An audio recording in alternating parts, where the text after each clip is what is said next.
All right, Entree Architect community, it's 4 p.m. Eastern, which means it's time for the Entree Architect Context and Clarity Live conversation for Thursday, October 7th, 2021. Thanks for joining us today. As you get here, say hi. Let us know that you're here and let us know where you're joining the conversation from. The reason that we come here every Thursday afternoon is so that we can find clarity around the things that matter most to you, the architect. It doesn't matter if you are the employee of a firm or you own your own firm. Maybe you've circled a date on the calendar and you said 2021 is my year. Or maybe you have owned your own firm for a year or 10 years or 26 years. And you're starting to rethink or reimagine what that firm could or maybe even should be. All of the topics that we cover, one topic every day, they all fall under the broad umbrella of the business of architecture. And they're all the need to know topics for the success of small firm architects just like you. If we've never met before, my name's Jeff. I'm in Indianapolis, and I'm joined today by Katharine. Hi, Katharine. Hey, Jeff. Welcome back. Well, thanks. Good to be back. It's been a long week. We're 4 days into it. 4 days into it. And guess I talked to Zach the other day, Zach Waters. So I'm not stressed about that anymore, everybody. Just call Zach and you'll feel better. That's very good. It's very reassuring. Yep. If you don't know what Katharine is referring to, 2 weeks ago, we had Zach Waters as our Context and Clarity live guest on Thursday, which meant that we had an entire week. This is how we frame our weeks. And for those of you that are joining us via the future on the recorded version, the audio only version, the podcast version of Context and Clarity, welcome. When we have these Thursday conversations with our special guests, we use the topic to set the theme for the entire week. And so we talked to Zach 2 weeks ago about risk management. And so basically we spent a week of talking about risk and fear. And we know that caused a little anxiety in some of us. So I'm glad that you were able to follow up with Zach and get rid of some of that fear. Maybe. Yeah, it was great. Yeah. I'm really happy. So I'm learning a lot from this show, and I hope everybody else is also. Very good. Yeah. I'm glad. That's why we come here. We come here to dig into these topics, and it's right there in the title. Find clarity around the things that matter most. So thanks to those of you that have joined us and said hi. Ezra Banks, I see you coming in from YouTube. You're the first in on my screen. So you win a crocheted bathtub. Congratulations, Ezra. And Jean, welcome from Houston. Over on the Facebook side, Kurt from Flint, Michigan. On the Twitch side, wow, we're coming in from all the different platforms here. D1N75, greetings from YouTube. It's also interesting to see what everybody's different names are on the different platforms. Nicole, welcome from Arizona. Mark LePage, welcome from Waxhaw, North Carolina. And Jefferson from Los Angeles, California. Let's see. Scott is joining us from the sun has finally risen in San Francisco. Glad you're here with us today. I see everybody joining from Facebook right now. This sort of messes up my flow because usually somebody joins from Facebook and they show up as Facebook user rather than their name. But so far, everybody on the Facebook side. We don't need this today. Well, not yet. Not yet. I'm sure somebody will. There we go. There we go. We got a customer. We've got a customer. We got a couple of Facebook users joining us, which is the cue to let you know that obviously if you're joining right now from Facebook, you're inside the Entree Architect Community Facebook group, which is a private group just for architects. About 70, almost 7,400 architects from around the world right now in that Facebook group, but it is a private Facebook group. And because of Facebook's privacy policies, your name and likeness cannot be released from that Facebook group unless you give Facebook permission to do so. So if you want to show up like Mark R. LePage with his name and his photograph of him and one of his sons, it looks like, in that tiny little picture, it's about this big on the screen.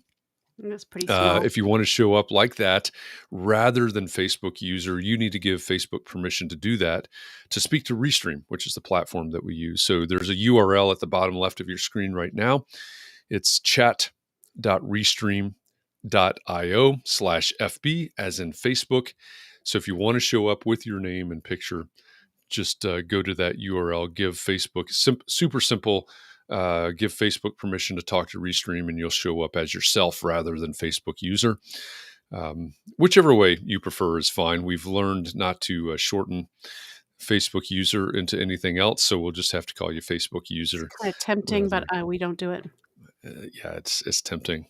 I'll try not to. Benito, welcome back from Atlanta. Always good to see the waving hand when you join us.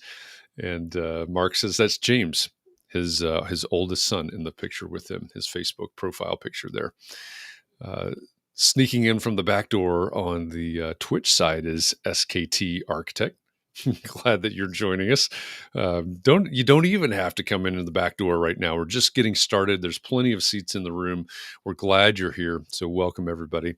Continue to let us know that you're here and where you're joining the conversation from. I did see a transatlantic hello, so I'm going to guess that maybe that's Barry. Nope. Nope. I got that one wrong. Or Carly? No, bigger country, way bigger, and way bigger. East. Further. How about somebody from Australia? No, not that far east. Ghana? Okay. It is pretty close. Who is it? It's Olga. Oh, hi, Olga. Welcome, Olga, from Moscow, Russia. Thanks for joining us today. That is a much bigger country. You're right. Sorry. Good clue. I thought. I wasn't taking the clues. I'm the one who likes to guess, not you, Jeff. I love to guess things, so sorry. Well, all right. Well, we have established that's Olga. So welcome, Olga. Glad you're here. Brendan Carr, welcome from Hampshire, UK. Glad you're here. And Barry, I saw popped in a second ago. So Barry's in Scotland. So you're neighbors over there at some point. So thanks for joining us.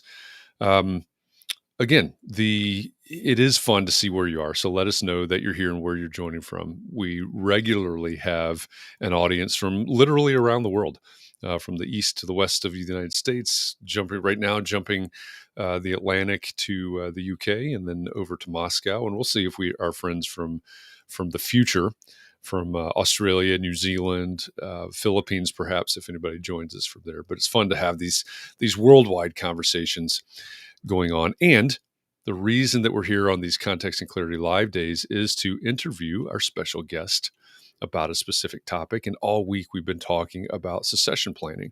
We've been talking about your firm, what you've created, what your plans are. Do you have any plans, right? And how we plan for the future.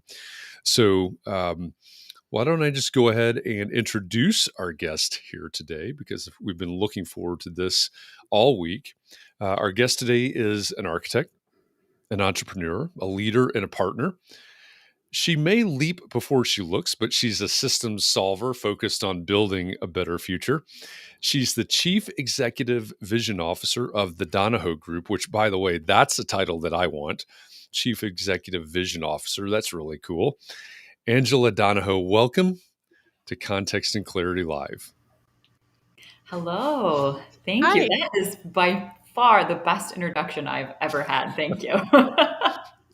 You're welcome. And we try to get you laughing right before you come on. I love it.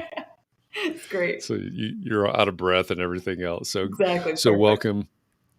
Thank you. I'm so happy to be here. This is really exciting. Awesome. And also thank you for joining us while you're on vacation, by the way. You're welcome. No problem.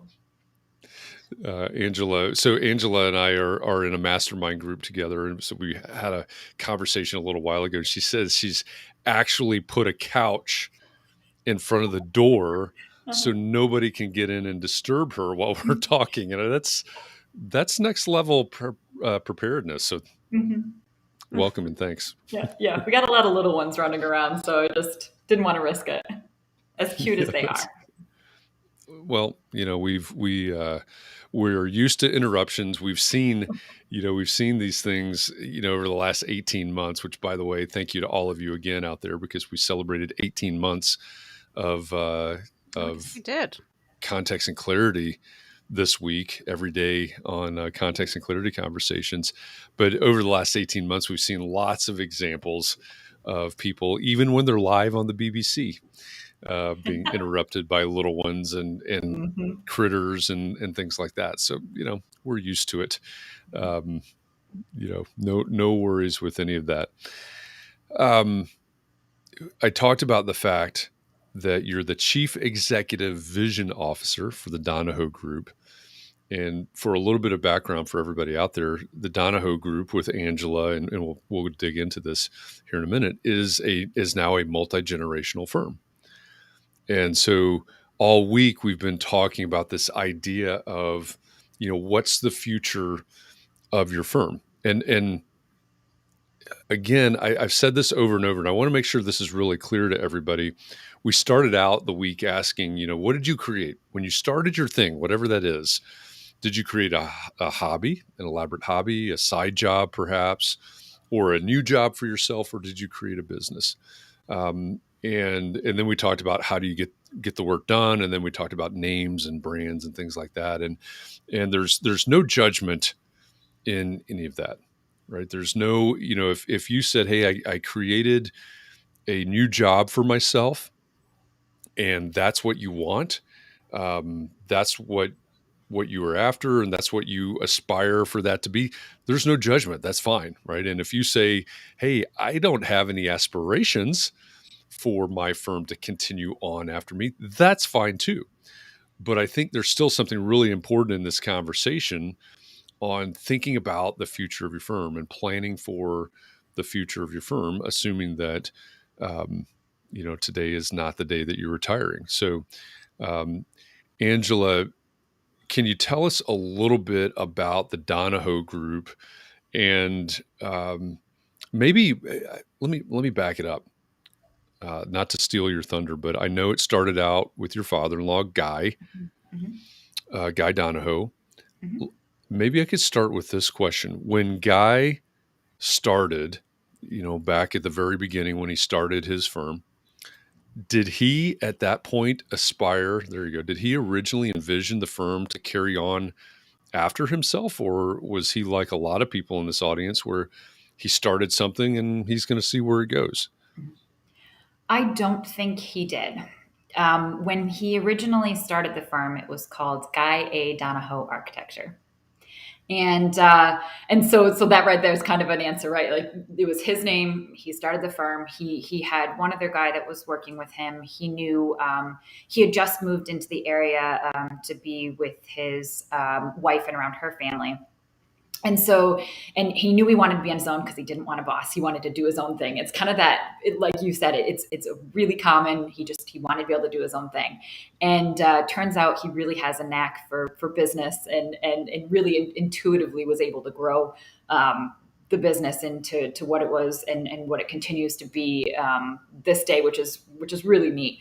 And but however, when my now husband, Colin, went into school for architecture shortly before that, when he knew that he was intending to go to school again for architecture, he changed the name of the business. He incorporated it and became it became Donahoe Architectural Design PC. So, that wasn't completely as a result. It was kind of time to make that shift from sole proprietor. There's a whole lot of things that go into that. But it did coincide with Colin going to school for architecture. So I think that kind of got him thinking about how can this continue? How can this grow beyond me? No pressure on my husband or anything with the name change, but yeah, I was thinking exactly that as you were. But... Yeah. Yep. Yeah. No pressure, but you are going into the family business. Yep. Yeah. You come right back here and work. Yeah. But I think that's an important place for us to start this conversation, because I think that resonates with a lot of people in our audience. Mm-hmm. There are plenty of people that say, hey, when people, whether they do residential projects or some other type of work, hey, people come to me, they know I'm an architect, so the name of my firm is my name, and it all works together in just the way that you just explained with Guy. So I think that's a great starting point. So started out as Guy. He changed the name and incorporated and all of those things when Colin went to school. but now you're into, I guess, at least in terms of names, you're into a third iteration. So what's the rest of that story? Yeah. So our legal entity is still Donahoe Architectural Design PC, but our DBA is Donahoe Group, and that was a result of a rebranding that we did back in 2012, and that was shortly after Colin joined in 2011, and I joined in 2012, so it was a general rebranding, and we redid our website at that time. We redid the logo, all those sort of things to kind of change it. As the firm not only grew, it wasn't necessarily about Colin and I joining at that point. It was more about the scale and the range of the projects that we were taking on. Expanding from just being the blueprint architecture, if you can kind of call it that. Yep, that makes sense. So that then it becomes almost a dual purpose at that point, I guess, as you started to evolve. What has the process looked like? And for those of you in the audience that have not listened to this yet, Angela was on episode number 379 of the Entree Architect podcast, which I think came out about a year ago, probably. So you can hear the full story of Angela going to school, and we're not going to get into all of it. We also don't want to get Angela in trouble, but you can listen to the whole story of this entire process. We're going to dig into a few points of it here. What's the hardest part? Guy went from basically no aspirations necessarily of this thing continuing to, hey, there's a possibility, to now, we're prepared now for the second generation. What are the hardest parts as the three of you? And I know the firm is larger than the three of you, so maybe how large is it? But what are the hardest parts of going through that process and thinking about the change from sole proprietor world to now we're looking at we're in the second generation of the firm? Yeah, that's a great question. That's kind of multi-part, I would say. So I think Lots of parts. There's lots of parts, right? So one of the challenges is certainly being family. There's another I know there's a lot of people in our community that work with their spouse, and then the nice part about having a third party, though, is that it's never a even vote. So there's always sides. So that is very helpful. But no, I think we've had to have some really difficult conversations about where we all see this heading and how we want to proceed and move forward, because we definitely all are headed in the same direction, but there's a lot of different ways to get there. And I think, we really want that to play, we really want that to be a strength, right? Because my husband and I particularly see things in a very, very different way, which can lead to, it being very difficult, because we might be saying exactly the same thing in a different way. And it takes a little bit to get there to realize, wait a minute, this is actually, we are actually going towards the same thing. So we have when we kind of decided that this was what we were moving forward with, let me just backtrack for a minute just to describe a little bit of that, because it really started out pretty organically. We didn't really have a conversation, oh, we're going to be partners and we're going to take over this business. But what happened is, and what happens in a lot of firms, the main, the head of the firm, the founder of the firm, ends up with everything on their plate and is completely overwhelmed because they're trying to wear all of the hats. So I kind of saw that happening with Guy, and I have had this, I've really loved the business side of things for a really long time. I was, the CEO of our 8th grade tech class when we made benches and sold them, so it's ingrained. It's been a long time. So I also really like to boss people around. But so I kind of just started to take things that I saw that were things that I knew that he didn't really want to do but needed to get done. So I just started taking little tasks at a time off his plate to help him to alleviate some of that bottleneck that we know happens with that person.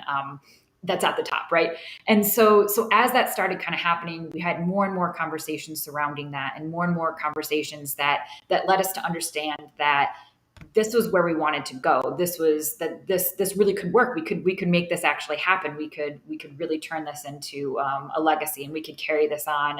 And Guy actually could retire if he wanted to, and all of those sorts of things. And so when we started realizing that this was something we were really serious about, we wanted to do it from make it legal, make it make an actual plan.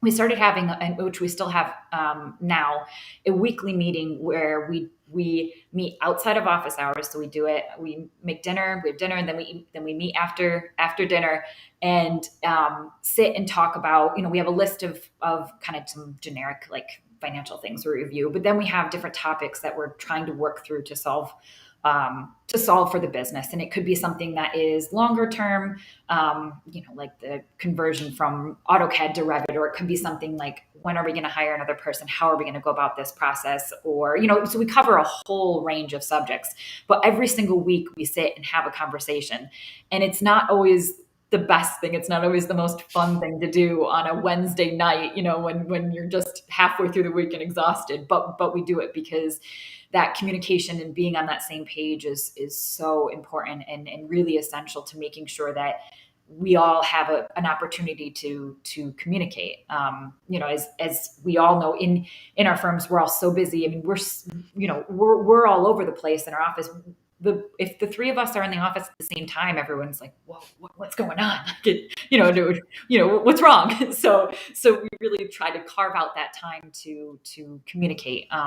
So back to the question that you asked, I would say one of the hardest parts is that communication and that kind of transfer of responsibility, and making sure that that's all covered. And nothing falls through the cracks, and there's no duplications of those things, because that's hard to iron out when you're moving 100 miles an hour. Yeah, that makes sense. There's something you said there that made me think again about a lot of the folks that I know are in our audience right now. You were talking about overwhelm. Basically, I think the context was Guy has too much on his plate. And I know from our community, and also my clients out there as well, that there are an awful lot of people that are really, really busy right now. A lot of people talking about overwhelm right now.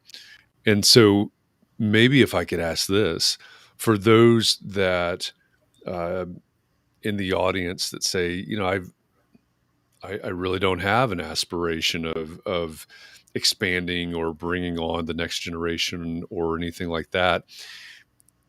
And I know this wasn't really your role, but if you were to think back, right, if you were a sole practitioner right now Mm-hmm. and overwhelmed right now because of the amount of work that you have, which is not necessarily a bad thing, right? Going through, having gone through what you have and going through this process that you continue to go through and will continue to go through, what would your advice be to someone that is a sole practitioner and is in that spot right now? Do you have any advice towards, hey, maybe think about some of this process? Yeah, I think you mentioned this before about everyone has kind of a different path or different aspirations, right? And some people, because there's a lot of different ways to create legacy. I know I'm kind of skipping around your question, but I will get back to it.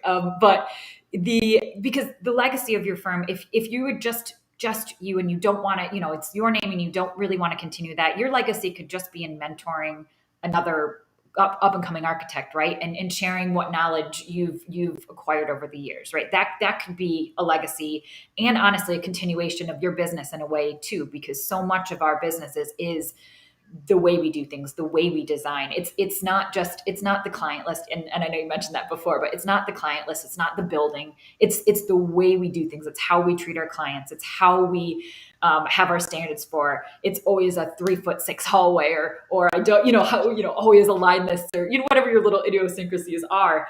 And so I think there's a lot of different ways to create legacy, all the way from, like I said, the mentoring to internal takeover or buyout, if you will, to a straight up, external buyout as well, right? That's kind of the bigger, probably less seen,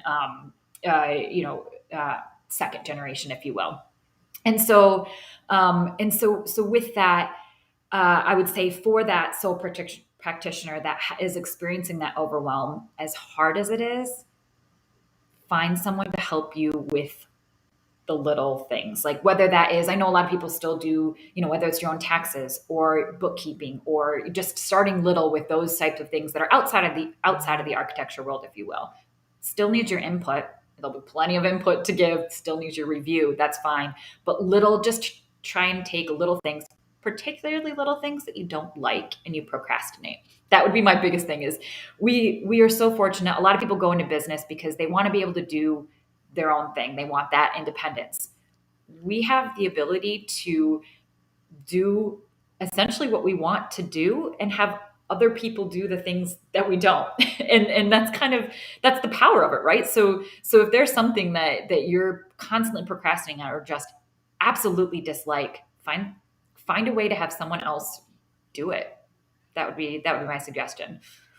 Yeah, I think that's a great suggestion. It was probably a year ago or so now. We did a special episode basically on what you were good at, what you didn't think you were good at, what you love to do, what you don't like to do. And, whether we tie that to Pareto's principle, the 80-20 rule, or whatever it is, Mm-hmm. I think that's a real key, not only to your business success, but your own happiness and maybe sanity.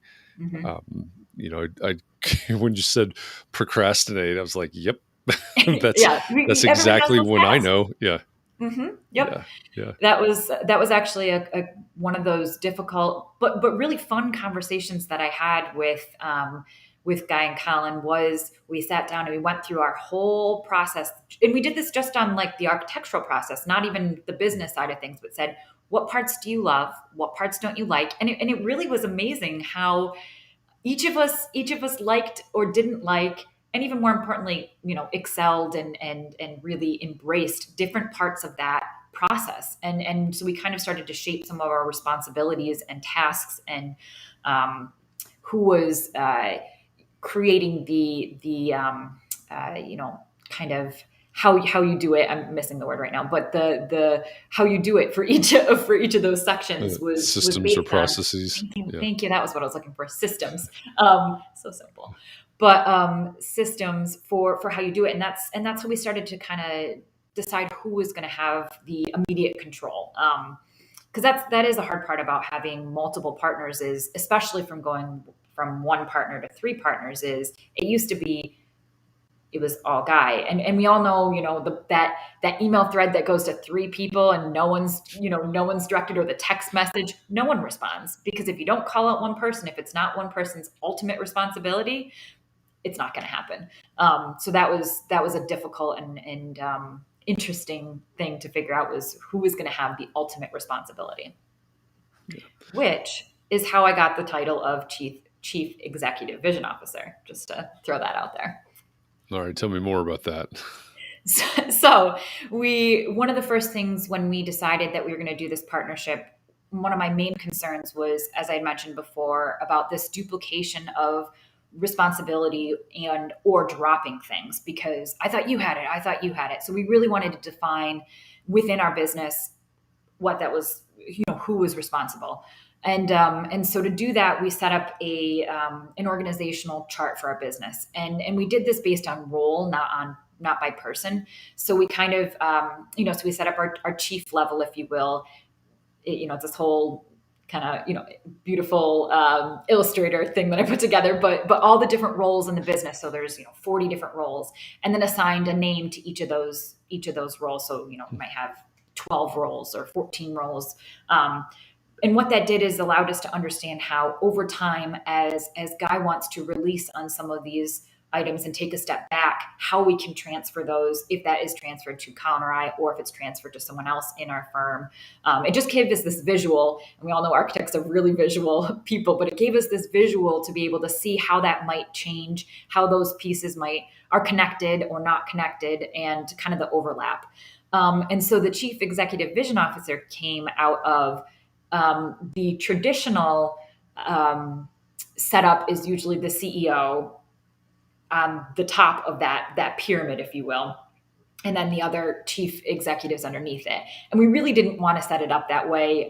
We really, from a three partner standpoint, we didn't want to have one person on the top. So we kind of wanted to put a little bit of a twist in that title so that it wasn't the traditional. We knew it wasn't that traditional CEO. It was more about, in our case, it's more about where are we headed, big picture planning, long term. Our vision, right? Where are we going, and how does that change? So that's how that came out. And I think that's important. You mentioned legacy, and your legacy doesn't have to be right the next generation of the firm. It could be the mentor, it could be, or the mentee, I guess, in that case. Yeah. What do you, as the Donahoe group, do you ever talk about legacy in those terms, beyond what's the next step for the firm to a broader vision? As far as what would continue into the future, or how we want it to go, or yeah, or maybe even your impact on the community, or on the architectural community, or anything like that.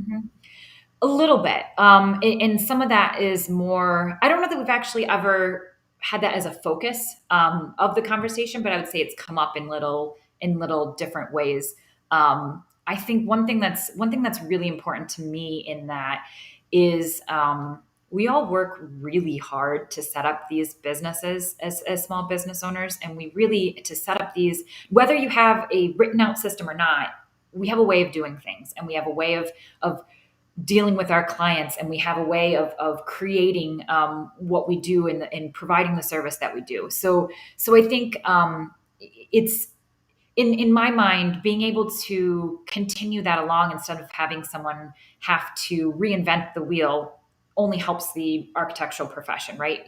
Passing along those, and not that we haven't, and you don't learn from other firms, or you don't learn from other resources, but being able to, if you figured out how it works, let's move that along and keep improving it rather than starting from scratch all over again. So for me, I think that's a big part of the legacy aspect. And it's something that comes up a lot in our mastermind is how do you, we've all worked so hard to get to the point where we're at. Why would we not want to continue that forward and help other aspiring architects and aspiring business owners too? Yeah. I mean, that aligns pretty darn well with the Entree Architect right. purpose as well, Exactly. helping architects build better businesses. Yes, exactly. Yeah, that makes a lot of sense to me. Tim Dearborn says legacy is how we're remembered, and I think that's an excellent point. Let me ask you this: if you what's the best way to ask this? If you hadn't come into a firm with, at that point, it was your future husband, right? And your future father-in-law. If you went a different path, and you worked in other places between undergrad and grad and that as well. But if you were to start your own firm, going back several years, if you had just started your own firm, where do you see yourself today? If you had started out on your own, would you be building what could potentially be a multi-generational firm, or would you do it differently in some way? I love this question. So I like I said about being the CEO in the 8th grade tech class, I really always wanted to have my own business. I knew that, probably even before I knew I wanted to be an architect, which is kind of funny.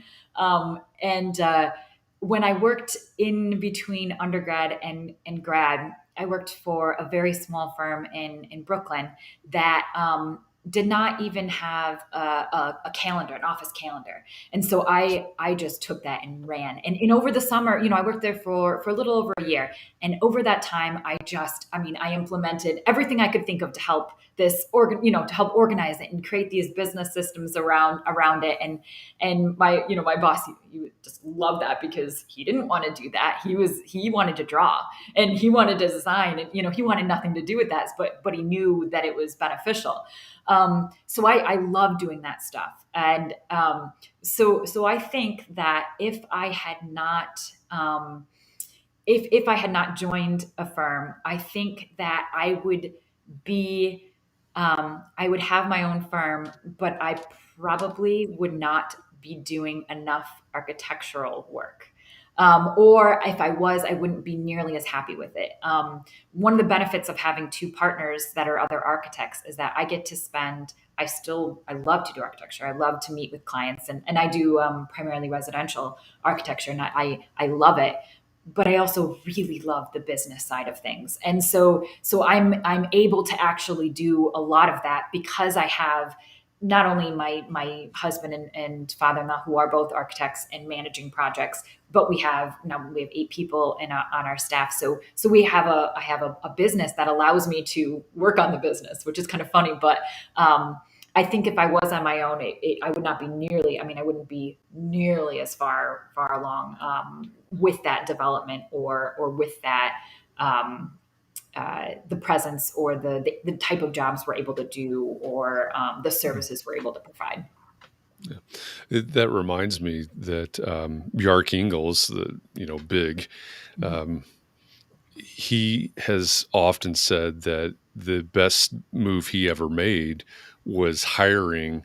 I think she started out as COO perhaps, and maybe is now CEO, but basically he hired somebody else that could just concentrate on the business, which was obviously his admission that that's not his strong point. Yes. Which I think is a very strong position, right? This isn't my strong point. I'm going to hire a C-suite level person to take this over. And he's often said that was the best move he ever made. I was thinking as I asked that question, and you were talking about what you would create and maybe what your perceived shortcomings of that. But for those out there, I know we have some in our community that have we have several in the community that have in the last 18 months started their own firms, starting their own businesses. We also have some in the community that are employees that are thinking about, dreaming about someday starting their own thing. But what about a strategy? And maybe this isn't like a right out of the gate strategy, but what about a strategy of finding a place where you can eventually work yourself into the leadership and ownership of that firm? Is that a viable option that we're kind of skipping over? Yeah, so that's really interesting, and I think it is. I really do. I think that that's something that it can happen a little bit organically.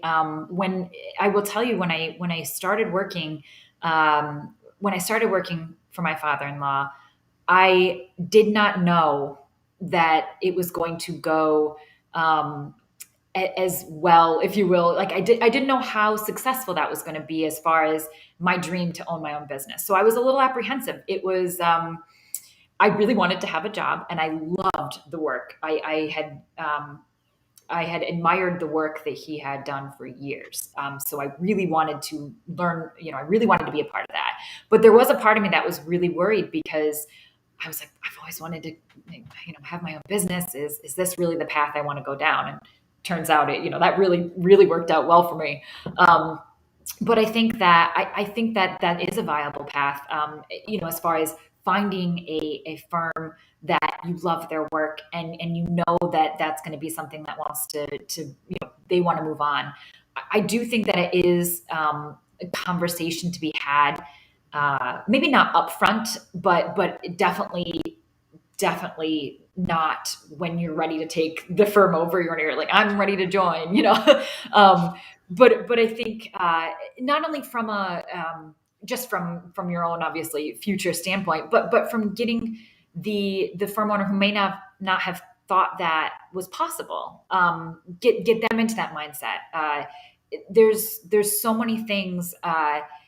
There's so many things that can happen ahead of time to smooth that transition, if you will.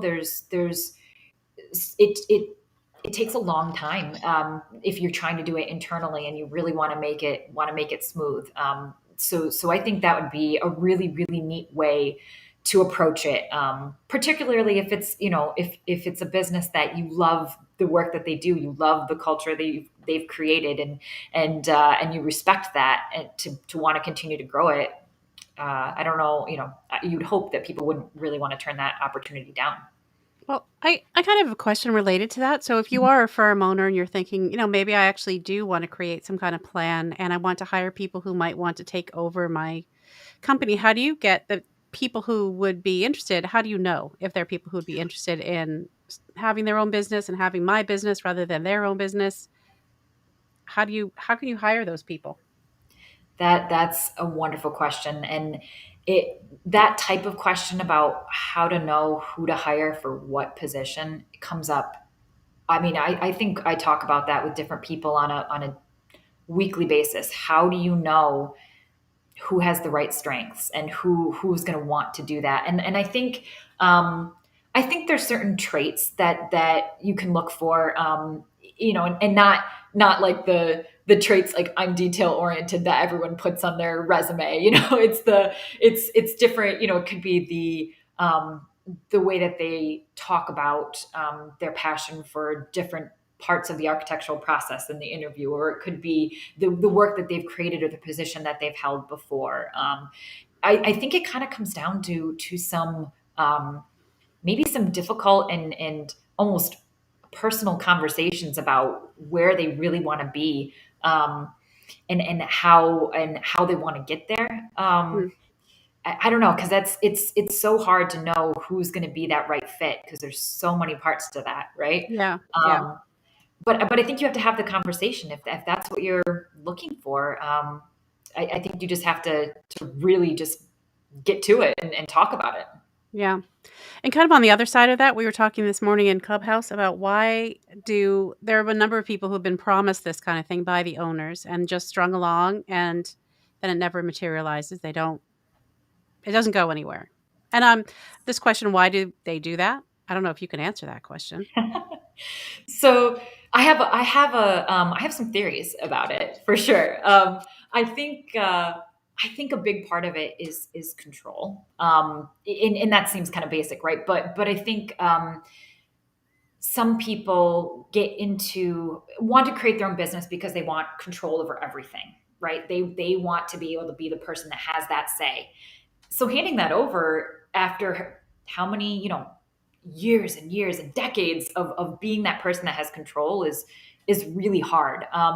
And so I think that's a huge mindset shift that has to happen long before they're ready to step back, right? And long before, long before they're going to be leaving, because otherwise they're not going to want to. I think having, and this is a conversation I've had with another colleague, but having an actual written plan about the shift of responsibilities seems to be kind of a way to start prompting those difficult conversations, or kind of reinforcing what that plan is. So if there's a 8-year transition plan or an 8-year fade out plan or something like that, really articulating, okay, these are the responsibilities. This is what has to happen in our firm.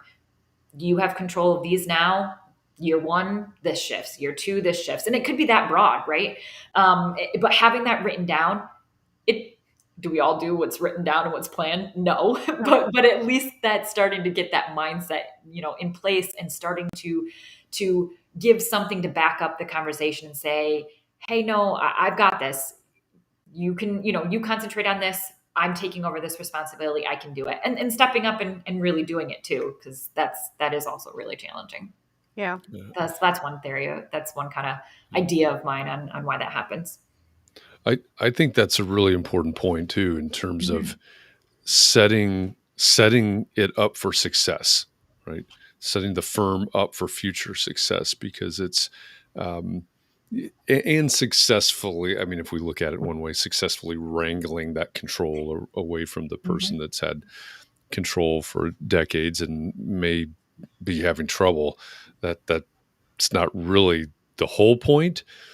But if this firm is going to be a success going into the future, it can't be at the flip of a switch, right? We've Oh got to yeah. have this transition. We've got to have Mhm. this evolution, with relationships, with responsibilities, with systems, and all of those things. I think that's a really, really great point. Uh, you know, one question I someone brought up this morning also was, how do you determine what the real value is of a firm? And it doesn't sound like in your case you're there's money passing hands, I guess. But if you were an employee who buying out the main principal or the owner, how do you know what the value is? Yeah.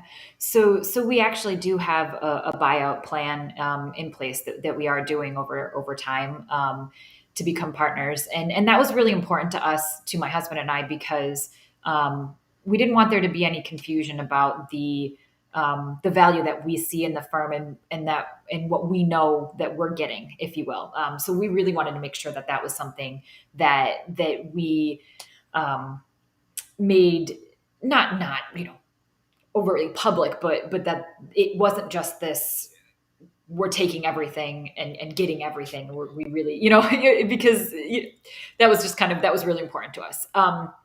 But with that, so we did it a couple different ways, and it's hard because it's money, right? And money is always hard. But we actually had, there's a couple different professional services that'll do it, and there's some different metrics. So we use three different metrics and use the average of that, and we do it each year, as because that shifts and changes, of course, over the years. And so we have that redone every single year, and we use that to I have a little Excel formula and everything set up, but that's how we do that. Digging further into this, though, this is the conversation that we've been going through, and in our mastermind now for maybe 2 months, we've been going over a bulleted list of all the different elements that contribute to your firm's value and the real value of it. Everything from, do you have a board of directors that we're talking about this, like, people have, like, what is that? This is amazing. And we know the people in our firm, they're like, yeah, I do. I have this group of people I talk to, or what systems do you have in place for hiring new people and onboarding new staff? And what do you have for potential client retention? Or what do you have for your actual architectural process, right? Your services you provide. So I think there's the metrics that you can do for it, and it takes some of the financial pieces into the equation. But there's also a lot more to it, as far as what are you able to pass along. My opinion on that is I think that the systems, the way you produce your drawings, your um, design standards, those are the things that hold a lot of value for me. And really, what it came down to was a lot of research, a lot of reading for us, and talking about what we're all comfortable with, what makes sense, what do we feel that value is as well. So there's a little bit of our own kind of not intuition, but gut feeling, as far as what's worth to us. Uh, should I ask John's question here, Yes, Jeff? please, that's Okay. where I was headed. All right. Go ahead. So this is a question that John asked this morning on Clubhouse, and I think it ties really well in this conversation, because I think, as you've been going along and learning these things, and adapting these models and all the metrics and everything else, would you ever consider acquiring other small firms as a way for your firm to grow? Certainly. And John goes on to say, so many sole proprietors just retire and leave their practice, while there's usually at least some value in the referrals and the work that will still come in a few years. So what do you think about that? Would you ever consider that? Or would you consider, or would you recommend that as a strategy for others? Yeah. Yeah, that's a great question. We actually kind of it was kind of a quasi acquisition, if you will. This was before I was a partner, maybe 8, 9 years ago now. A local firm was closing down, and the vice president actually reached out to us about joining our firm and bringing because he did a lot of commercial work, and we were doing our mix was probably 80-20, 80 residential, 20 commercial at the time, and he needed a new home, if you will, and had all these clients. The owner had been retiring and been out of the picture. This has been happening for a long time, and decided finally just he was going to close the doors, and so we kind of did that, and not so much of an official capacity, but hired someone from that firm, and brought on some of the clients, and his more importantly his management and his connections with some of the commercial projects and developers that he had worked with before. But with that, I would say definitely, I think it's a great way to, again, help someone to continue an element of their legacy, and help them get some value out of the firm that they've created, and a great way to kind of continue to grow. It does bring up an interesting, thinking of it in kind of a larger than sole proprietor aspect. There is kind of this interesting conversation about what makes more sense. Is it, if you acquire another firm, do you let them run and do their own thing with what they've created?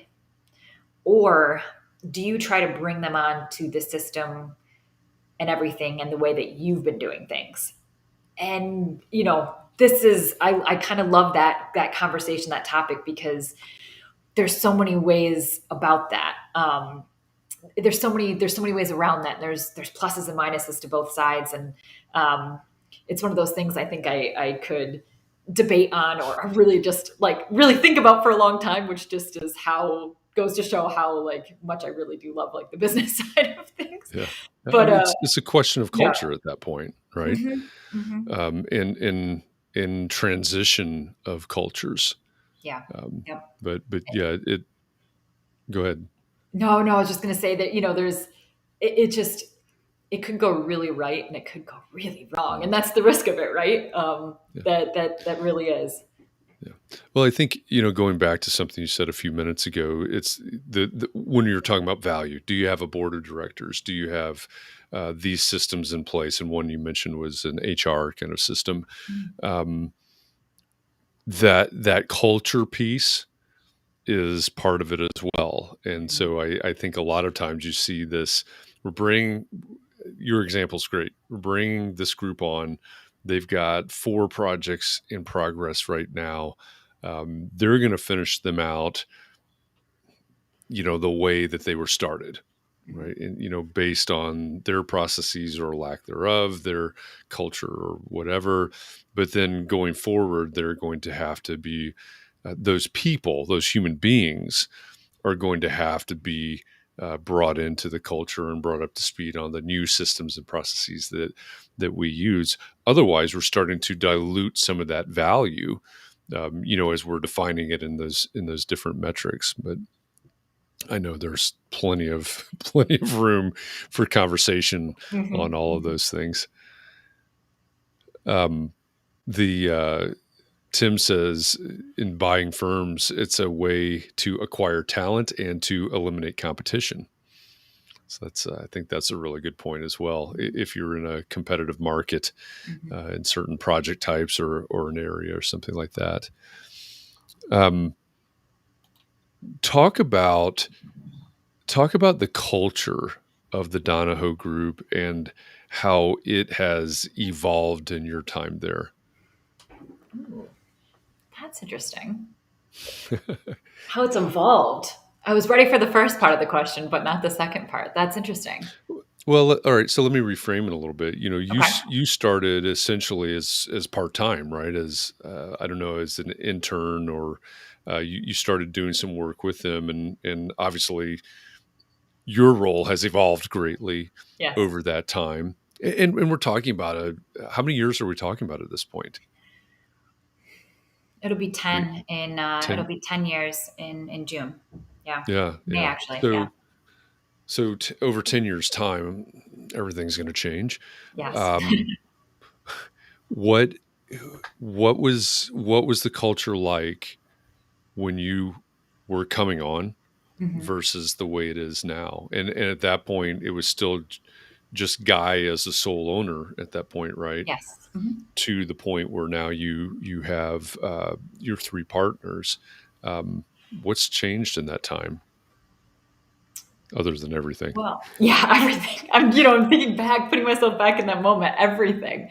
Um, yeah, I started, it was, so we're in the central New York area, and we're always like, the rebuild from the economic collapse, it was years behind when the rest of the world kind of, or some of the larger areas, I should say, really kind of rebuilt from that 2008.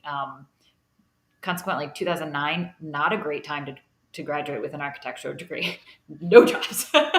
I think I worked for, it was crazy. But anyways, so so I think, so when I approached Guy about wanting to work for him, he was like, I would love to have you, but we're they were 4 people at the time. So if we're 4 people, that's a lot to add, so he was like, if we can make it happen, we'll make it happen.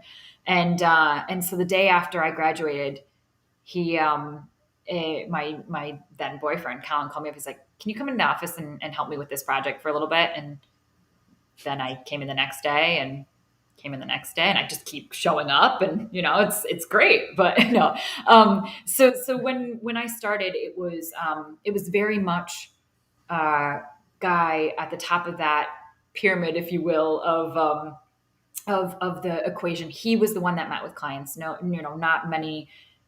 Occasionally, other people would, but he was he was definitely the face of that company. Everyone, if they were looking for Donahoe design, it was Guy. That was who they were. That was who they were looking for. And so we had an open studio. We were in a different office even. So we had an open studio. Guy had a office that was up a flight of stairs in a tower. So just imagine imagine that right there, right?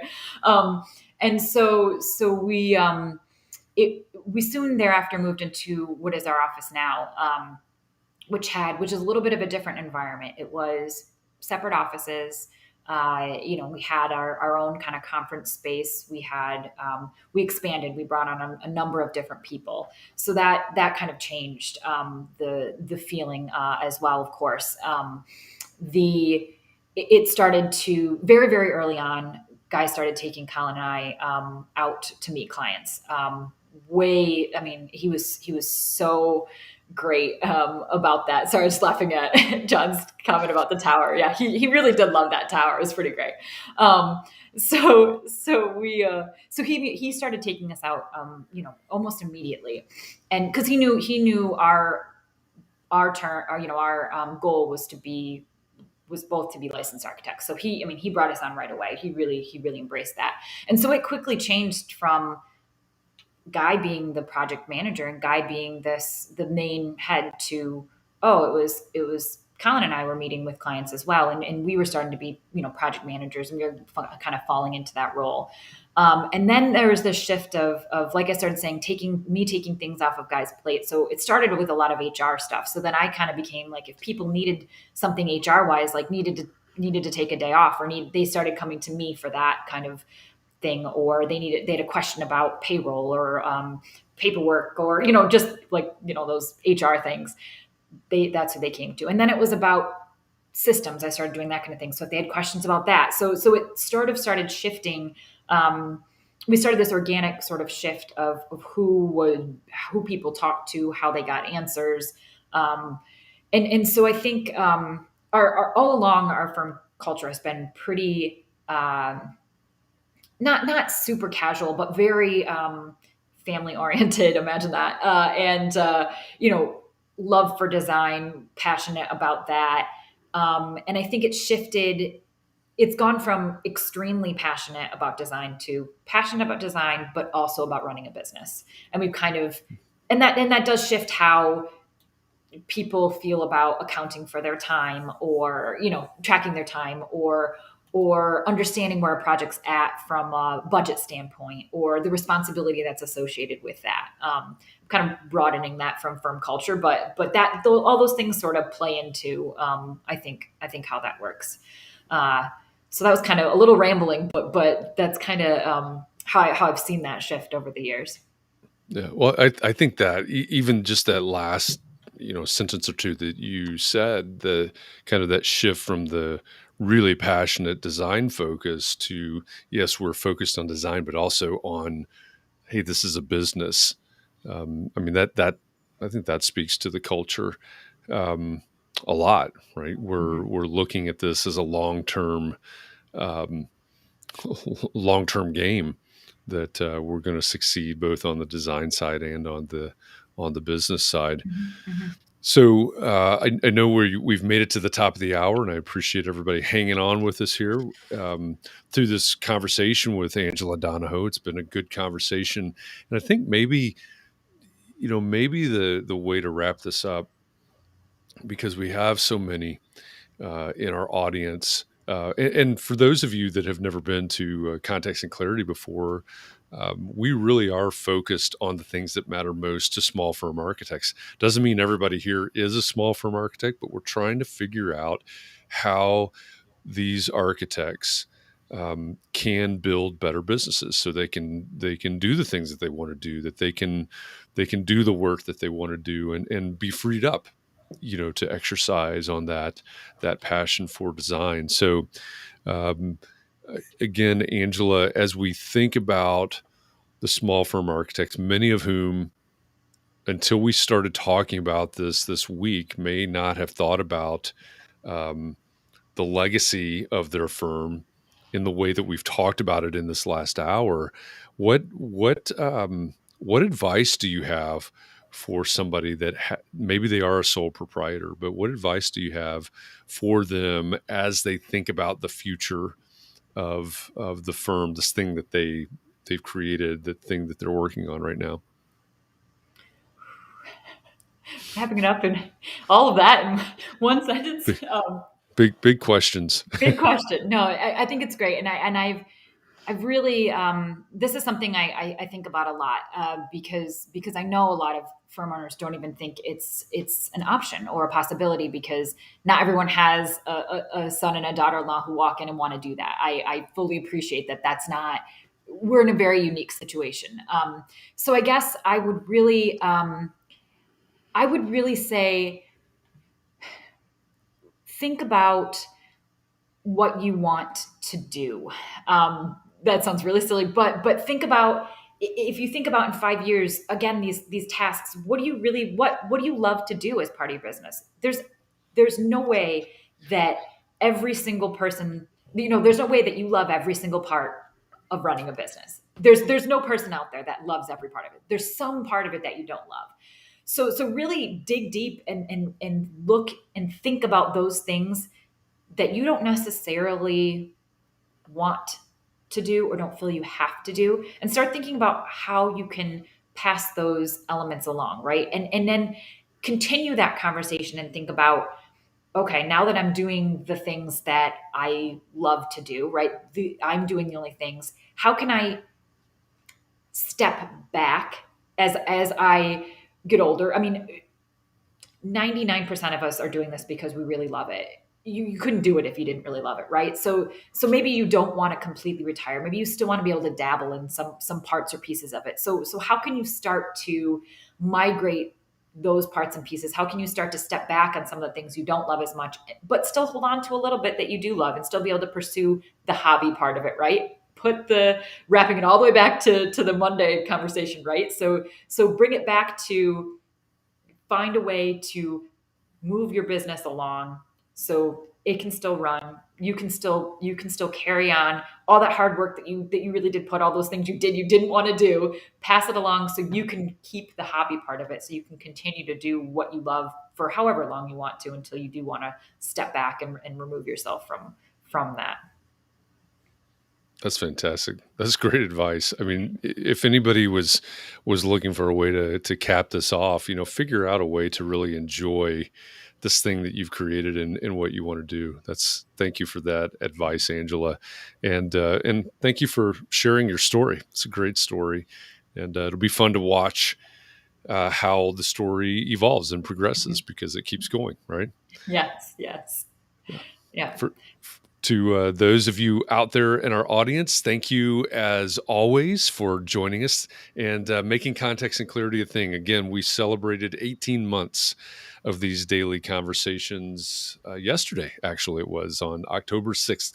We started this all on April 6th, 2020. So October 6th, 2021 was 18 months of daily conversations called Context and Clarity. And that's only because of all of you that are in the audience. There's nobody in the world that would have wanted to hear me talk for 18 months, right? This is because of you that we get to have these conversations with people like Angela and really dig into these topics like legacy, future, enjoying the work that you have created, succession plans and things like that. So thanks to all of you for creating this. Thank you, Angela, for joining us, and Katharine for keeping the wheels on the bus as usual.